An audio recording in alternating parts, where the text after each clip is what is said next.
Hello students, how are you. आज हम आपको एनएमआर स्पेक्ट्रोस्कोपी के अंतर्गत एनएमआर संकेतों के विपाटन के बारे में समझाना चाहेंगे। So today we will explain about splitting of NMR signals in NMR spectroscopy. तो देखिए, इसको समझने के लिए तुल्य प्रोटॉनों के एनएमआर संकेत समीपवर्ती कार्बन से बंधित अतुल्य प्रोटॉनों के कारण विपाटित हो जाते हैं। That is the NMR signals of protons are splitted into various fragments due to protons on the nearby carbon atoms. यह विपाटन इन अतुल्य प्रोटॉनों के प्रयुक्त चुंबकीय क्षेत्र की उपस्थिति में इनके चुंबकीय आघूर्ण की संभावित अवस्थाओं के कारण होता है। This splitting occurs because the protons experience a different magnetic field due to orientation of neighboring spin of the protons। और ये कुछ इस तरह से है कि यदि किसी प्रोटॉन के समीपवर्ती n अतुल्य प्रोटॉन हैं तो विपाटित संकेतों की संख्या n+1 होती है। This is a very important, very simple result. If there are n non-equivalent protons on the nearby carbon to a particular type of protons, then the number of fragments is equal to n+1। देखिए, उदाहरण के तौर पर लेते हैं कि 1,1-डाइक्लोरोइथेन में दो प्रकार के प्रोटॉन हैं, आप समझ गए होंगे अब तक तो, जिससे 2 PMR संकेत प्राप्त होते हैं। परंतु हाई रेजोल्यूशन एनएमआर में ये निम्न प्रकार से विपाटित हो जाएंगे। इसको इस लाइन को बाद में डिस्कस करेंगे। अभी तो हम ये देखते हैं कि ये देखिए, ये इस कंपाउंड की बात कर रहे हैं। 1,1-डाइक्लोरोइथेन में दो प्रकार के प्रोटॉन आपको दिख रहे हैं। मिथाइल के प्रोटॉन को A से लिखा गया है और मिथाइन CH के प्रोटॉन को हमने B से लिखा गया है। मिथाइन का जो प्रोटॉन है वो 2 क्लोरीन से बंधित है, के समीपवर्ती है, बंधित तो कार्बन से है, अर्थात ये डीशील्डेड महसूस करेगा और लो फील्ड पर रेजोनेंस बताएगा। ये आप इसके बारे में खूब डिस्कस हो चुका है। जबकि CH3 के 3 प्रोटॉन ये शील्डेड होंगे और ये हाई फील्ड पर रेजोनेंस बताएंगे। अब जरा देखिए, यहाँ पे इस डायग्राम से NMR के स्पेक्ट्रम से समझा रखा है। इस डायग्राम से CH3 TMS के पास है, जिसको ये लेवल कर रखा है, और CH मिथाइन का एक प्रोटॉन है, वो उसको B से लेवल कर रखा है।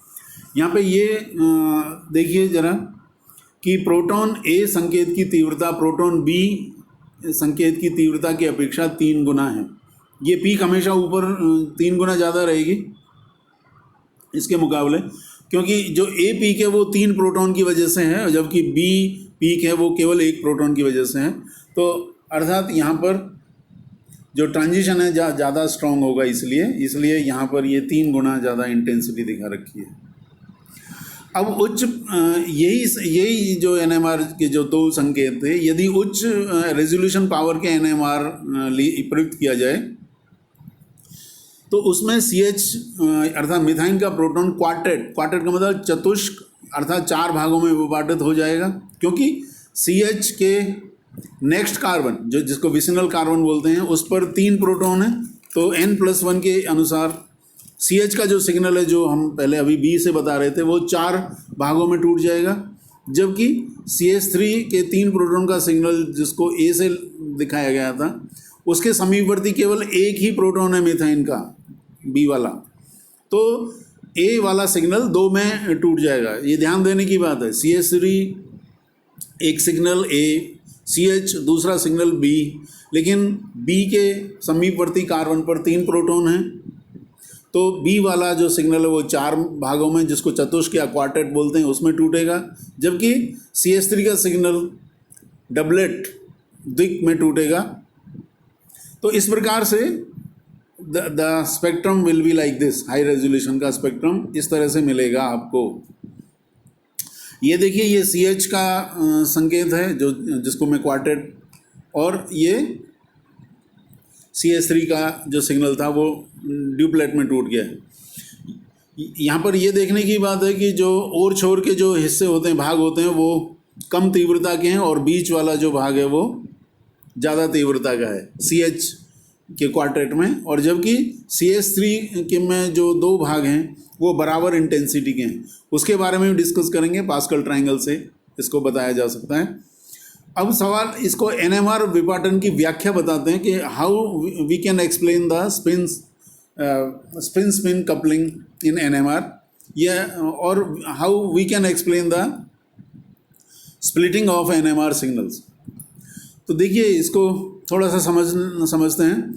अनुप्रयुक्त का मतलब अप्लाइड। अनुप्रयुक्त चुंबकीय क्षेत्र की उपस्थिति में मिथाइन अर्थात CH समूह का अकेला जो प्रोटॉन है अपने चुंबकीय आघूर्ण को दो दिशाओं में, अर्थात एक तो चुंबकीय क्षेत्र के साथ अपवर्ड, हम ये मानते हैं कि अपवर्ड दिशा में फील्ड है, और दूसरा इसका जो मैग्नेटिक फील्ड है वो डाउन दिशा में भी हो सकता है इस वाले में। तो कहने का मतलब ये था कि जो मिथाइन का जो प्रोटॉन है, जब हम मैग्नेटिक फील्ड लगाते हैं, when we apply magnetic field, the sole proton of methine group rearranges its magnetic movement in two possible directions, one along the applied field and one against the applied field.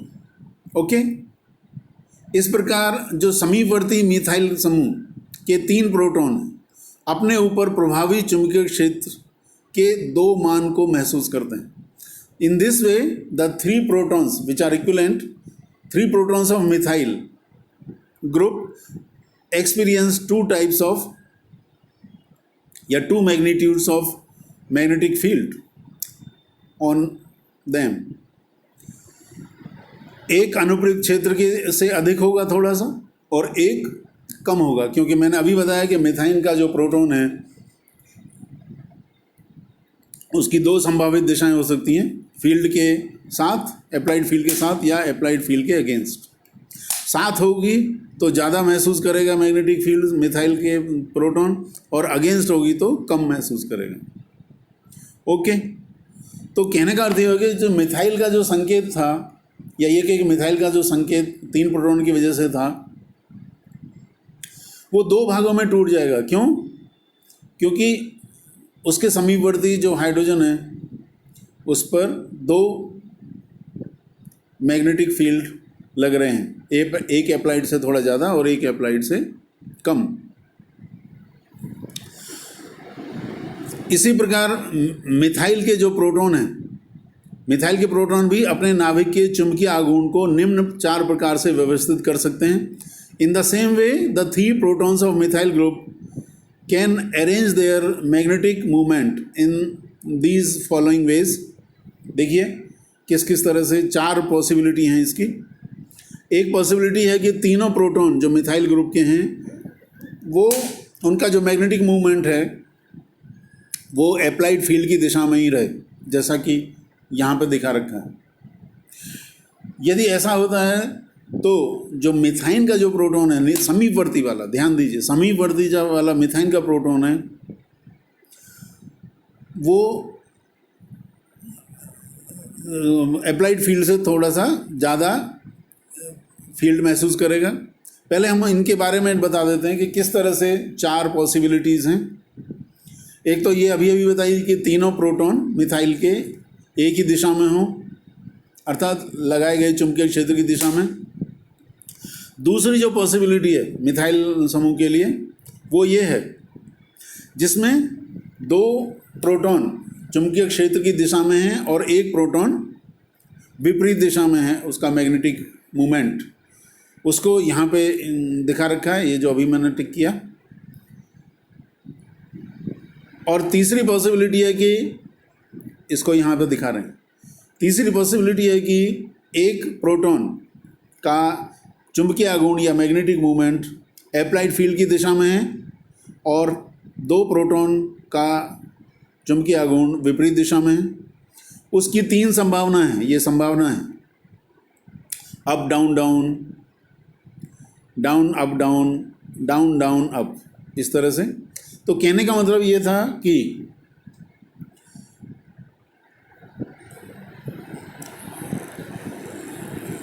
तीनों proton एक दिशा में हो सकते हैं, 2 proton with the field and 1 against the field, या 1 proton with the field 2 against the field. और चौथी possibility है कि तीनों प्रोटॉन एक ही दिशा में हो, अर्थात लेकिन कौन सी दिशा है वो अगेंस्ट द अप्लाइड फील्ड है। और इसके एक ही संभावना है, एक ही प्रकार है कि तीनों प्रोटॉन अगेंस्ट द फील्ड होंगे, जबकि 2 प्रोटॉन और 1 प्रोटॉन वाली जो थी वो 3 संभावनाएं थी, जैसा कि यहाँ पर आपको दिखाया जा चुका है। तो जितनी संभावनाएं होती हैं उतनी ही प्रायिकता भी बढ़ जाती है। इसलिए इस प्रकार समीपवर्ती CH समूह का परमाणु जो है अपने ऊपर प्रभावी चुंबकीय क्षेत्र के 4 मान महसूस करेगा, क्योंकि जो मिथाइल के जो प्रोटॉन है, समीपवर्ती कार्बन के जो प्रोटॉन है, वो कुल मिला के जो उन पर जो मैग्नेटिक फील्ड है वो लगाए गए मैग्नेटिक फील्ड से डिफरेंट होता है, हो जाएगा। कभी तो ज़्यादा होगा, कभी कम होगा किसी पर, तो उसका इफेक्ट पड़ेगा समीप वाले मिथाइन के प्रोटॉन पर। तो इस प्रकार समीपवर्ती CH समूह का हाइड्रोजन अपने ऊपर प्रभावी चुंबकीय क्षेत्र के 4 मान महसूस करता है और यह 4 भागों में विभाजित हो जाता है, जैसा कि चित्र में दर्शाया गया है। So this methine proton experiences 4 magnitudes of applied magnetic field, and this signal is split into 4 parts which is called quartet। और इनकी जो इंटेंसिटी होगी खंडों की या भागों की वो 1:3:3:1 के बराबर होगी। क्योंकि ये क्यों है इस तरह से, क्योंकि एक पॉसिबिलिटी जो पहली थी ये वाली, इसमें केवल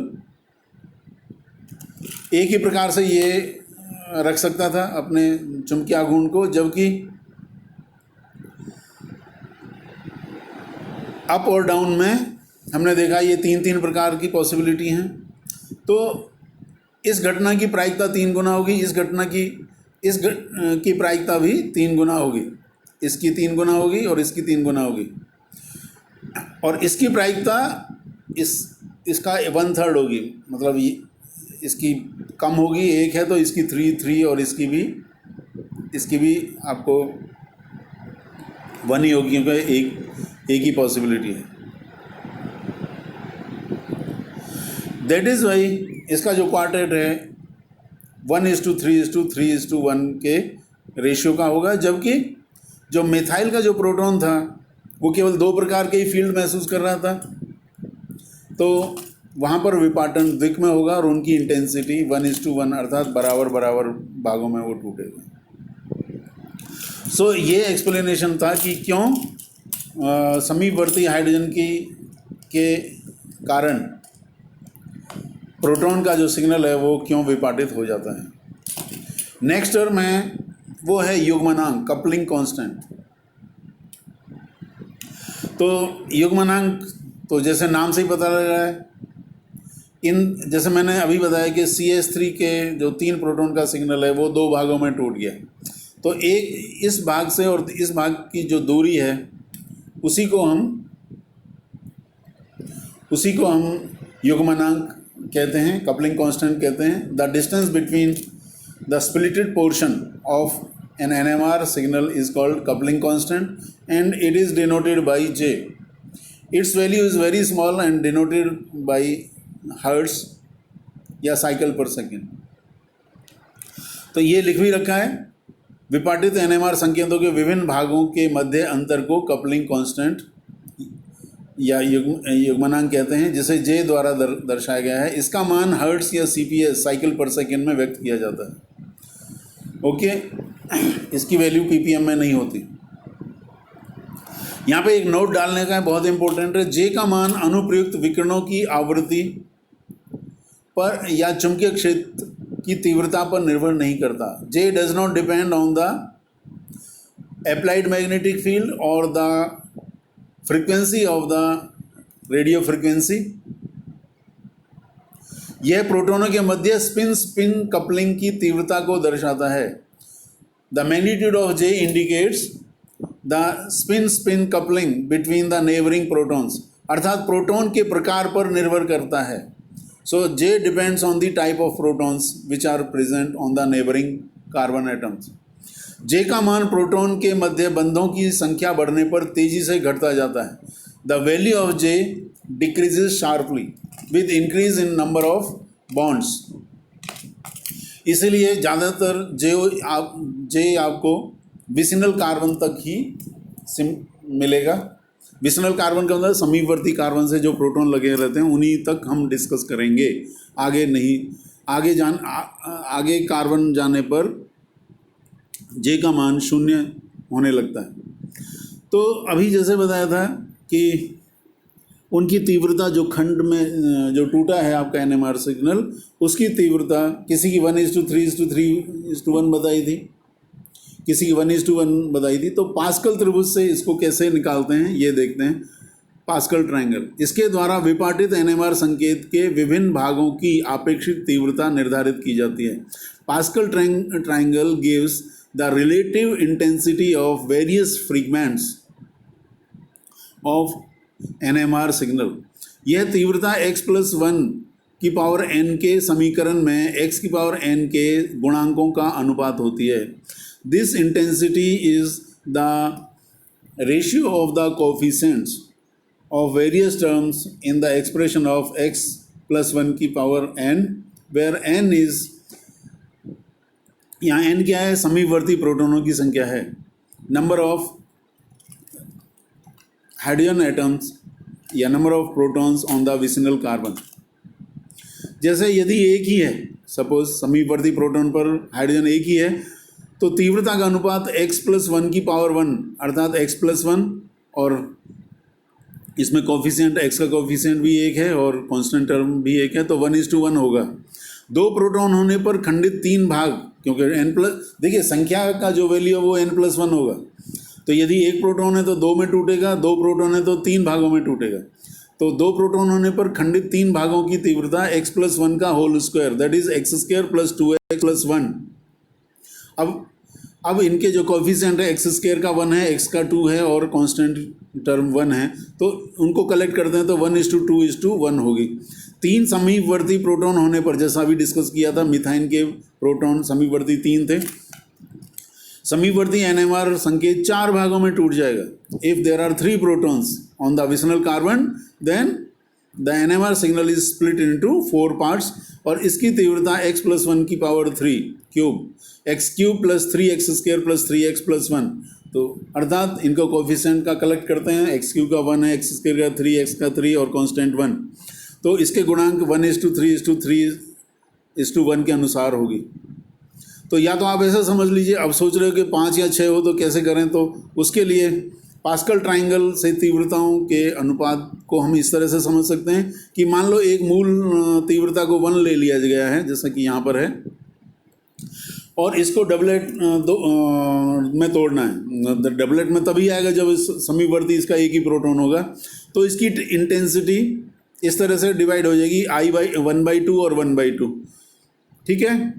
तो 1/2 का मतलब है 1:1 इसकी इंटेंसिटी, जो मैंने यहाँ पे लिख दिया, 1 यहाँ पे लिख दिया और 1 यहाँ पे लिख दिया है। तो ये जो डबलेट मिलेगा, जो मिलेगा एक की वजह से, उसकी तीव्रता 1:1 होगी। यदि 2 प्रोटॉन है तो अब जरा देखिए, ये जो 1 मिला था ये भी यहाँ आने पर 1/2 हो जाएगा और इधर आने पर 1/2 हो जाएगा, और ये जो 1 था ये भी इधर आएगा डिवाइड होकर के, ये भी 1/2 एक्स्ट्रा जुड़ जाएगा, और ये तुम्हारा 1/2 यहाँ हो जाएगा। तो 1/2 + 1/2 1 हो जाएगा, और ये 1/2 और दिस विल बी 1/2। उसको 2 से मल्टीप्लाई कर सकते हो आप सिंपलेस्ट रेशियो के लिए, 1:2:1। ये देखिए जो अभी हमने बताया था, x+1 का स्क्वायर करो, या ये पास्कल ट्रायंगल यही है, इससे निकालो। तो यदि 2 प्रोटॉन समीपवर्ती हैं किसी कार्बन के प्रोटॉन के, तो ये सिग्नल त्रिक में या ट्रिपलेट में टूट जाएगा, जिसमें अपेक्षित तीव्रता 1:2:1 होगी। और तीन प्रोटॉन होने पर ये क्वार्टेट में किस तरह से टूट रहा है देखिए। ये 1 था, डिवाइड होगा, 1/2 इधर आ गया और 1/2 इधर आ गया। ये दो भागों में टूटा है भाई, इधर से और ये इधर से। और ये जो दो, जिसकी इंटेंसिटी 2 आपने दिखाई थी, ये इधर आ गया आधा इंटेंसिटी और आधा इधर होगी। तो इसका आधा होगा 1 और इसका आधा इधर 1 हो जाएगा। जैसे इधर 1 आया था, इधर 1 आ गया। और 1 इसका जो 1 था, क्योंकि हमने सिंप्लीफाई करके 1 कर दिया, तो ये 1/2 यहाँ आ जाएगा। तो इसका आधा 1/2 इधर आया और लास्ट में 1/2 और आ गया। तो कहने का मतलब है, इसको यदि आप 2 से मल्टीप्लाई करेंगे वापस सिंपलेस्ट रेशियो के लिए, तो 1:3:1 इस तरह से आ जाएगी। और ऐसे ही आगे बढ़ते जाइए तो आपको 3 प्रोटॉन से जैसे 4 खंड मिले थे, 4 से 5 मिलेंगे, 5 से 6 मिलेंगे। उसको और सिंपल वे में यदि आप इसको समझना चाहते हैं, सारगर्भित करना चाहते हैं, तो ये किसी बुक में नहीं मिलेगा, मैं आपको बताता हूँ। एक सिग्नल से 2 यदि स्प्लिट करने हैं और आप समझ गए हो कि 1 से 2 कब होंगे, जब समीपवर्ती हाइड्रोजन होगा। तो जहाँ 1 है, देखिए ये ट्रिक है, इसमें साइंस नहीं है, आर्ट्स है। ये 1 सिग्नल, इसके नीचे रेशियो लगाएंगे, अनुपात का चिन्ह लगाएंगे और इधर और छोर में 1 ही रहना है हर बार। तो ये 1 था, ये 1 हो गया, ये 1 था, ये 1 हो गया। ओके, ठीक है, आगे समझते हैं, क्लियर हो जाएगा। यदि 2 समीपवर्ती प्रोटॉन हैं जैसे यहाँ पे, अब कैसे इनकी तीव्रता पता लगेगी, इसको जानने के लिए देखिए 1 के जस्ट नीचे प्रोपोर्शन का साइन लगाइए, इस 1 के नीचे प्रोपोर्शन का साइन लगाइए और इधर 1 लिख दीजिए और इधर 1 लिख दीजिए। ठीक है, वेरी वेरी सिंपल। और 1 को जोड़ करके यहाँ 2 लिख दीजिए। ये जो 1 और 1 ऊपर लिखे थे, इनको 2। तो यदि त्रिक बनते हैं तो 1:2:1 की तीव्रता होगी। अब जरा देखिए, 3 यदि समीपवर्ती हैं तो क्वार्टेट की तीव्रता कैसे समझेंगे आप? सिंपल, 1 के नीचे ये प्रोपोर्शन लगाइए, 2 के नीचे ये समानुपाती चिन्ह लगाइए, 1 के नीचे वापस समानुपाती चिन्ह लगा दिया। अब 1 और 1 को छोर पर लिखना ही है, नो प्रॉब्लम, ठीक है। अब जो बच गया, ये कैसे आना है, प्रोपोर्शनल साइन आपने पहले ही लगा दी। 1 और 2 को जोड़ दीजिए, 3 हो जाएगा।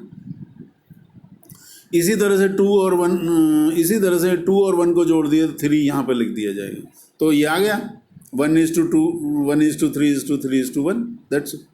इसी तरह से यदि 4 हैं तो आपको x+1⁴ को सिंप्लीफाई करके उनका रेशियो निकालने की ज़रूरत नहीं है। देखो, हम आपको समझाते हैं। इधर देखिए, 1 के जस्ट नीचे प्रोपोर्शन का चिन्ह लगाइए, 3 के नीचे प्रोपोर्शन लगाइए, 3 के नीचे प्रोपोर्शन लगाइए और 1 के नीचे प्रोपोर्शन लगा दिया। अब 1 और 1 तो इधर उधर लिखना ही है आपको। फिर आपको क्या करना है, 1 और 3 का जोड़ 4 लिख देना है, यहाँ पर लिख दिया। फिर 3 और 3 का जोड़ 6 लिखना है, लिख दिया। 3 और 1 का जोड़ 4 होता है, वो यहाँ पे बीच में लिख दिया, हो गया 1। अर्थात 4 समीपवर्ती प्रोटॉन में जो पंचक संकेत या जिसको क्विंटेट बोलते हैं इंग्लिश में, वो जो संकेत मिलेगा उसकी तीव्रता क्या हो जाएगी, परस्पर अपेक्षित तीव्रता 1:4:6:4:1। और इसी तरह से आप यहाँ पे कर सकते हो। 1 यदि 5 प्रोटॉन है तो 6 षष्टक मिलेगा, सेक्सटेट इसे बोलते हैं इंग्लिश में। और उसकी तीव्रता 1:5:10:10:5:1 हो जाएगी। कैसे? अगेन वही तरीका है, जो अंक थे उनके नीचे प्रोपोर्शन लगा दिया। पहले तो ये लगा दिया, यहाँ लगा दिया, ये 4 और ये 1 के नीचे फिर इनको आपस में जोड़ दो, 1 और 4 5 हो जाएगा। हाँ, 1:1 तो यहाँ पे लास्ट में लिखना ही है। फिर 5 हो जाएगा, 4 और 6 10 हो जाएगा, 6 और 4 यहाँ 10 हो जाएगा, 4 और 1 5, यहाँ पे 5 हो जाएगा। तो I hope you have understood this. ये काफ़ी सिंपल है बस। अब लास्ट का टॉपिक छोटा सा है कि NMR संकेत के बहुक तथा पृथक संकेत में कैसे पहचान की जाए कि हमारा इसका मकसद ये था कि मान लो दो सिग्नल हैं, आपको दो पीक मिल रहे हैं, तो कैसे पता लगेगा कि ये दो प्रकार के प्रोटोनों के पीक हैं या एक ही प्रोटॉन का खंडित भाग है ड्यूप्लेट के रूप में। तो ये यहाँ पे लिख रखा है, कई बार एक एनएमआर सिग्नल के द्विक एवं दो एकल संकेतों की पहचान कठिन हो जाती है। Sometimes it is difficult to distinguish between a doublet and two solo proton signals, विशेषकर तब जबकि रासायनिक श्रुति के मान में ज़्यादा अंतर ना हो, specially when the difference of chemical shift is not very high. ऐसा होने पर एनएमआर स्पेक्ट्रम को दो प्रयुक्त आवृत्तियों पर लिया जाता है। If that is the case then the NMR signal या NMR spectrum is taken at two applied frequencies. यदि संकेतों के मध्य दूरी अपरिवर्तित बनी रहे तब यह एक ही संकेत का द्विक विपाटन है। Very important, if the distance between the two signals remains same, then it is a duplet of solo signal. क्योंकि अभी बताया था कि सोलो सिग्नल जो होता है, जो ड्यूप्लेट में स्प्लिट होता है, उनके बीच में जो जे का मान होता है वो अप्लाइड फील्ड पर या फ्रीक्वेंसी पर निर्भर नहीं करता। तो यदि फ्रीक्वेंसी एनएमआर की फ्रीक्वेंसी चेंज कर देते हो, ये अप्लाइड फील्ड को चेंज कर देते हो, तो यदि उनके सिग्नल के बीच में कोई अंतर नहीं आए तो इसका मतलब है वो एक ही सिग्नल था जिसका ड्यूप्लेट के रूप में आपको मिला है, दो खंडों में मिला।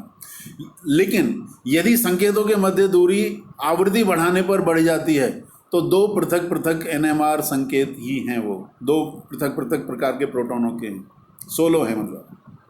But if the distance between the two signals has increased by increasing the frequency or by increasing the field, then they are the two NMR signals of solo protons or different protons। क्योंकि जो TMS से जो दूरी है किसी signal की वो applied field पर या फ्रीक्वेंसी पर निर्भर करती है। इसलिए हमने कहा कि यदि एनएमआर की फ्रीक्वेंसी बढ़ने पर उनके बीच की दूरी बढ़ जाती है तो इसका अर्थ है कि ये दो प्रकार के प्रोटॉनों का एनएमआर, दो एनएमआर संकेत हैं, न कि मल्टीपल। तो इसको हमने यहाँ पे शो कर रखा है। देखिए ये स्पेक्ट्रम हमने लिया, टीएमएस राइट में है और दो हमें सिग्नल मिल रहे हैं जिनकी बीच की दूरी x है। ये हमने निम्न आवृत्ति पर लिया है, लो फ्रीक्वेंसी पर एनएमआर स्पेक्ट्रम लिया। हमें नहीं पता कि ये दो भिन्न प्रकार के प्रोटॉनों के सिग्नल हैं या एक ही सिग्नल के दो भाग हैं, ड्यूप्लेट हैं, नहीं पता। तो पता करने के लिए क्या करते हैं, इसकी फ्रीक्वेंसी बढ़ा देते हैं। बढ़ाने पर जो आपका दूरी है टीएमएस से वो तो बढ़ेगी। जैसे पहले आप देख सकते हैं, पहले स्पेक्ट्रम में इसकी दूरी इतनी थी, दूसरे स्पेक्ट्रम में ये दूरी बढ़ गई है, टीएमएस से एनएमआर संकेत की दूरी बढ़ गई है और वो अब आपको यहाँ से यहाँ तक दिख रहा है और ये यहाँ से यहाँ तक उसी हिसाब से दिख रहा है। ठीक है, तो टीएमएस से तो दूरी बढ़ गई है, लेकिन दो सिग्नल के बीच की दूरी पहले भी x थी और अभी भी वो x बनी हुई है। इसका अर्थ यह है कि ये जो स्पेक्ट्रम आपने पहले लिया था, इसमें जो दो पीक आ रही थी वो आपकी एक ही सिग्नल के दो खंड थे, डुप्लेट थे। क्योंकि केमिकल शिफ्ट तो बढ़ गई है फील्ड बढ़ाने पर, लेकिन x की वैल्यू वो रही, युग्मनांक j का मान x ही है। लेकिन यदि ऐसा ना मिले, यदि ऐसा स्पेक्ट्रम ना मिल करके सपोज ऐसा मिल जाता है, इसमें क्या है, इसमें ये देखिए ना केवल टीएमएस से दूरी बढ़ी है अर्थात केमिकल शिफ्ट बढ़ा है, बल्कि दो सिग्नल के बीच की दूरी भी बढ़ गई है। यदि ऐसा होता है तो इसका अर्थ यह है कि ये दो पृथक पृथक सिग्नल थे, दो प्रकार के प्रोटॉन थे, उनके ये सिग्नल थे, ये विपाटन नहीं था। So this is all about today. थोड़ा सा बड़ा हो गया आज का लेक्चर, देखते हैं अपलोड करने में दिक्कत नहीं आनी चाहिए। I hope you have followed it. किसी को दिक्कत हो तो मुझे पूछ सकता है। All the best. नेक्स्ट आगे वाले लेक्चर में बताएंगे।